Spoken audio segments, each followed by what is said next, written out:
for them to tell your story. Make it succinct and relevant for their audience platform. So if you're writing to like the Time Out in the UK is all about people going out.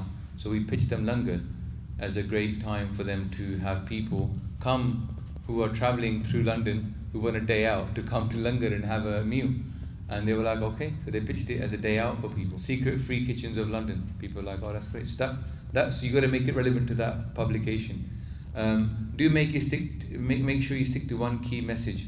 Yeah, you could be foiled by this. When Modi came to the UK, all the Sikhs were protesting, but all the Gurudwara committee went to meet him. So we had this like, oh, Sikhs hate him. We don't want to, he's a fascist. And then he was like, oh, having cups of tea and taking photos of him. So there was like a mixture there, problem of key messages problem. Yeah.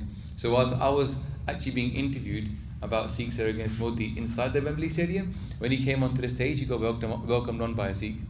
Right. So there's problems about this.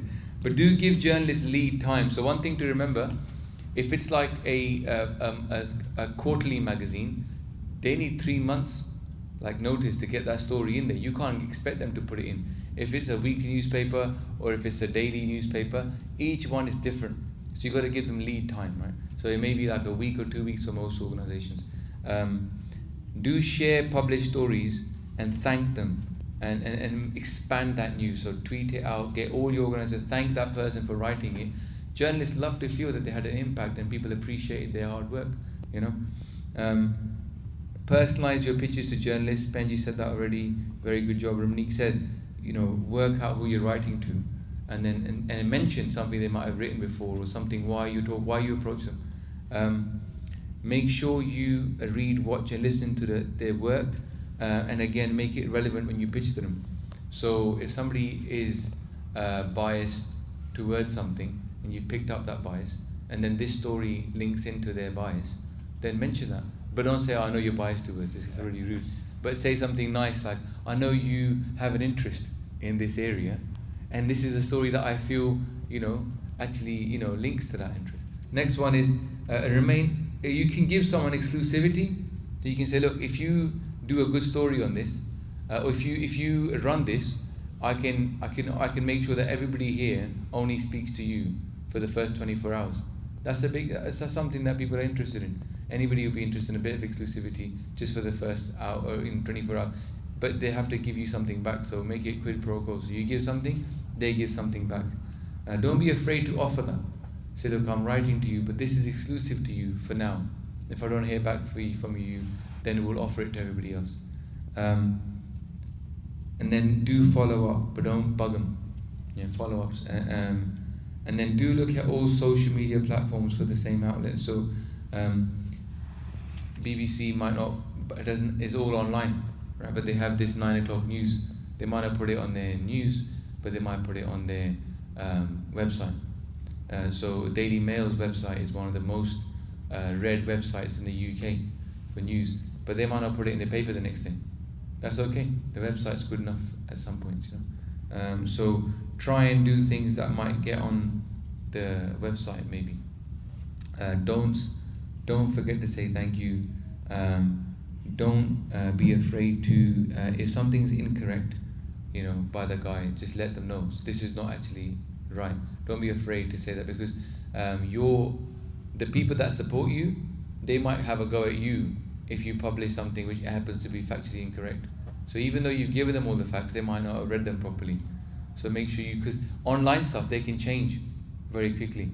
And actually, although we tend not to become the bad guys, because we're trying to build a relationship with the press, the Sikh community does need a bad guy, the good cop, bad cop. We need a bad cop. People that can mobilize hundreds of tweets and thousands of emails and tweets complaining about something, we need that. We need somebody who is like what you call the electric fence. The Jews do a very good job of this.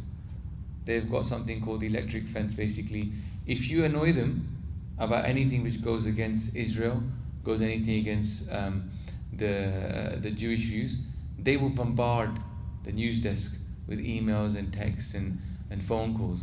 And that will make that journalist less likely to do a mistake like that again, right? We tend not to do that. So, but if you're like if your good cop is doing that, then the press will end up hating the good cop because they'll become the bad cop. So you need both. So it's kind of like our community is lacking a bad cop at the moment. We could do with one. Buzzwords, jargons and claims. I have a bit of a bug in my, I really hate this. I hate people just write jargon. It's like, please just tell me what you want to say without all these fake sentences. It's like we're trying to be journalists, but we're not journalists. So we're trying to pad out our 50 sentences could cut down into 5. Yeah. So please don't do that. Please don't put too much work in there.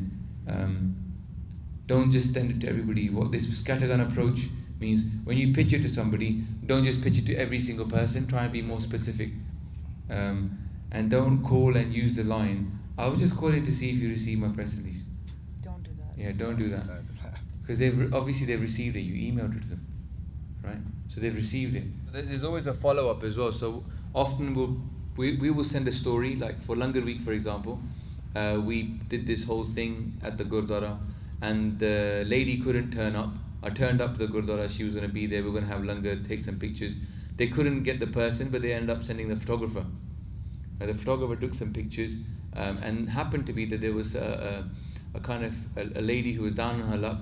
She was an Eastern European lady who was in the Gurdwara having Langar, and that picture of me, and I just sat with her and had Langar with her, and we were talking about how come she's here, and she said a few quotes, and that became the story, that this lady from Eastern Europe is coming there to have Langar. They didn't print her name or anything, but just it was an iconic picture of her Singh and this Gori in a Gurdwara having Langar together, and the follow-up worked. So don't be too disheartened if they don't turn up. We could have taken that picture and said, oh, this is what happened today while you guys didn't turn up, and then send it to them, and the follow-up might work. So post-event follow-ups are also like a press release. Just like a pre-press release and a post-press release. Yeah, just do your best to get that story in the press. That's the only thing, because you did the event. Now the press part must be worth more than the event. Unfortunately, in our community, we spend 90% of maybe 95% on the event and 5% on the press. But the reality is that we should be spending maybe more than 50% on getting the press stuff done, and then the event itself. Like I remember, Jazz might remember this as well. There was an event in London when we were marking the Biadi of Guru Granth Sahib Ji. Hundreds of Sikhs were outside the Indian embassy. It didn't have one jot of news in the press. In fact, there were people sleeping on the streets outside in hunger strike for 7 days. It didn't even make the press once. For 7 days, there were people sleeping outside the Indian embassy, hunger. It was cold, and they had heaters, they had tents, and they were sleeping there for 7 days, no press. And then the next day, there was a group that was marching against the treatment of women in India, and they had about 50 people turn up, right, outside the thing, and for about an hour. They turned up for an hour, outside the Indian embassy, and there was loads of press, and they just got into the press. And I was like, how did this happen? How come we failed? And that's one of the reasons why Sikh PA was started. And what I realized is they literally, before they went there, they bombarded the press with loads of press releases. On the time they were there, they tweeted loads of pictures, and they got loads of journalists to turn up and give speeches and kind of get the tweet going. Then post-event, they got loads of pictures taken and sent to the press. So the press published it. And the guys that were out there sleeping for 7 days, no press release before they set up the camp, hardly any press while they were at the camp, and no post. There was just no, and then they were like, no one's covering Respaji. It's a conspiracy. I was like, it's a conspiracy of your own making. You caused this to happen. You didn't, and we actually ended up making an article. We tried our best. We went down there in my own naive way, because I didn't know about the press at that time. I did this press story about them, right? It's like a fake press story. Started off with looking at them, and I was wearing a suit and looked like it was a press story, but it was just by us on our YouTube channel. Like I thought, I'll do the best I can. But even I was naive at that time about how the press works.